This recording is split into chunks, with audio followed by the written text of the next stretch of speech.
ஸ்டாட்டிஸ்டிக்ஸ்ல நம்ம இந்த வீடியோல பார்க்க போறது difference between primary data and secondary data. Primary டேட்டானா என்ன, செகண்டரி டேட்டானா என்ன, அதுக்கு கலெக்ஷன் மெத்தடு, ஸோ எப்படியெல்லாம் அந்த டேட்டாவை நம்ம கலெக்ட் பண்ணலான்றத ப்ரீவியஸ் வீடியோல இருக்கும், செக் பண்ணி பாருங்க. இந்த வீடியோல இது ரெண்டுத்துக்குமான டிஃபரன்ஸ். இப்போ நம்ம இந்த ஸ்டாட்ஸ் படிக்கும்போது தியரியும் படிக்கணும், ப்ராப்ளமும் படிக்கணும் அப்படின்னு சொல்லியிருந்தோம். ஃபர்ஸ்ட் சிலபஸ் பார்த்துடலாம். சிலபஸ்ல நமக்கு வந்து மெத்தட் ஆஃப் கலெக்ஷன் இருக்கு, பிரைமரி டேட்டா, செகண்டரி டேட்டா இருக்கு, ஃபர்ஸ்ட் யூனிட்ல இருக்கு. இது எப்படி கேட்டிருக்காங்கன்னு பாருங்க. கொஸ்டின் பேப்பர்ல நான் இங்க வந்து உங்களுக்கு 5 மார்க் கொஸ்டின், இது வந்து நவம்பர் 2021ல கேட்ட ஒரு 5 mark question. Distinguish between primary data and secondary data, இப்படிதான் இந்த கொஸ்டின் நமக்கு கேட்டிருப்பாங்க. இது வந்து நவம்பர் 22 கொஸ்டின் பேப்பர். இதுலயும் அதே கொஸ்டின் கேட்டிருக்காங்க. இப்ப அதே கொஸ்டின் இங்க எப்படி கேட்டிருக்காங்க பாருங்க. Describe the collection and classification of data. So எப்படியெல்லாம் டேட்டாவை கலெக்ட் பண்ணலாம், என்னென்ன மெத்தட்ஸ் அப்படின்றத இங்க கேட்டிருக்காங்க. அப்ப நம்ம தியரியும் நம்ம சேர்த்து படிக்கணும்.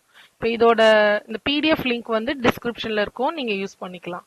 நம்ம இங்க பார்க்கலாம் difference between primary data and secondary data. Primary டேட்டான்றது நான் டைரக்டா போய் கலெக்ட் பண்ற டேட்டா பிரைமரி டேட்டா. செகண்டரி டேட்டான்றது ஏதாவது ஏற்கனவே கலெக்ட் பண்ணி வச்சிருக்கிற ஒரு டேட்டாவை ஏஜென்ட் மூலியமா வாங்கிக்கிறது. எனக்கு தெரியாது அது கரெக்டா தப்பா இருக்கா அப்படின்லாம் தெரியாது, அப்படி கலெக்ட் பண்ணிக்கிறது தான் செகண்டரி டேட்டா. என்னென்ன டிஃபரன்ஸ் பாருங்க. ஃபர்ஸ்ட் டிஃபரன்ஸ், பிரைமரி டேட்டா வந்து originally collected by the investigator himself. எனக்கு என்ன டேட்டா வேணுமோ நானே நேரடியா வந்து கலெக்ட் பண்ணிக்கிறேன். செகண்டரி டேட்டா வந்து இஸ் நாட் ஒரிஜினல், ஏன்னா அது ஏதோ ஒரு ஏஜென்சி வாங்கி யாரோ ஸ்டோர் பண்ணிருப்பாங்க, என்கிட்ட அந்த டேட்டாவை கொடுப்பாங்க. அது ஒரிஜினலா தான் இருக்கான்னு கூட நமக்கு தெரியாது.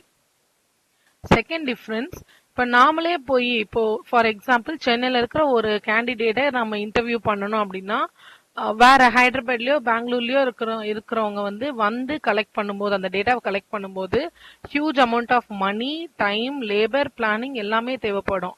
பட் செகண்டரி டேட்டால எதுவுமே நமக்கு வந்து ஸ்பெண்ட் பண்ணணும் அவசியம் இல்லை, ஏன்னா ஏற்கனவே கலெக்ட் பண்ணி வச்சிருக்க டேட்டாவை நம்ம அப்படியே வாங்குற மாதிரி இருக்கும். So no need of spending much labour, money and time.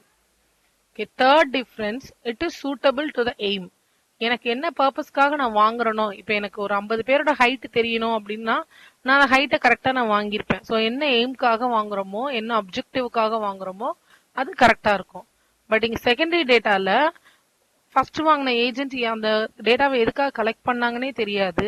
நம்ம வேற ஏதாவது கேட்கும் போது, இப்போ எனக்கு இந்த காலேஜ்ல இருக்கிற அந்த 2000 ஸ்டூடெண்ட்ஸோட டேட் ஆஃப் பர்த் அண்ட் அவங்களோட வெயிட் வேணும் அப்படின்னு நான் கேட்கிறேன். அப்ப வந்து அவங்க செகண்டரி டேட்டான்றது என்னன்னா ஏற்கனவே கலெக்ட் பண்ணி வச்சிருப்பாங்க.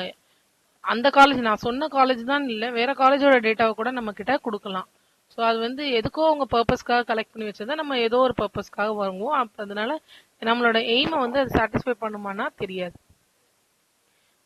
பிரைமரி டேட்டால no special care is needed while preparing, ஏன்னா அது நமக்கு என்ன வேணும்ன்றத ப்ரிப்பேர் பண்ணிட்டு தான் போய் கேட்க போறோம். ஸோ ஸ்பெஷலா அதை பார்க்கணும் அவசியம் கிடையாது. பட் செகண்டரி டேட்டால ரொம்ப கேர்ஃபுல்லா பார்க்கணும். ஏன் பார்க்கணும்னா அதோட சோர்ஸ் என்ன, அது எங்க இருந்து நம்ம கலெக்ட் பண்ணாங்க, அது எனக்கு தேவைதானா, எனக்கு தேவையான டேட்டாவை தான் நான் வாங்கியிருக்கிறேனா இப்படின்னு செக் பண்ணிட்டு தான் நான் அனலைஸ் பண்ணவே ஸ்டார்ட் பண்ணணும். ஸோ பிரைமரி டேட்டால நான் வாங்கும் போதே கரெக்டா இருக்கும், அப்படியே யூஸ் பண்ணிப்பேன். செகண்டரி டேட்டா வந்து கரெக்டா இருக்கான்னு செக் பண்ணிட்டு அதுக்கப்புறம் தான் அனலைஸ் பண்ற மாதிரி இருக்கும். இதுதான் difference between primary and secondary data. Theory படிக்கணும், பட் ஓன் வேர்ட்ஸ்ல எழுதலாம். உங்களுக்கு இது என்னன்னு தெரிஞ்சா போதும், நீங்க இது மாதிரி பாக்ஸ் போட்டு உங்களோட ஓன் வேர்ட்ஸ்ல இதை எழுதலாம்.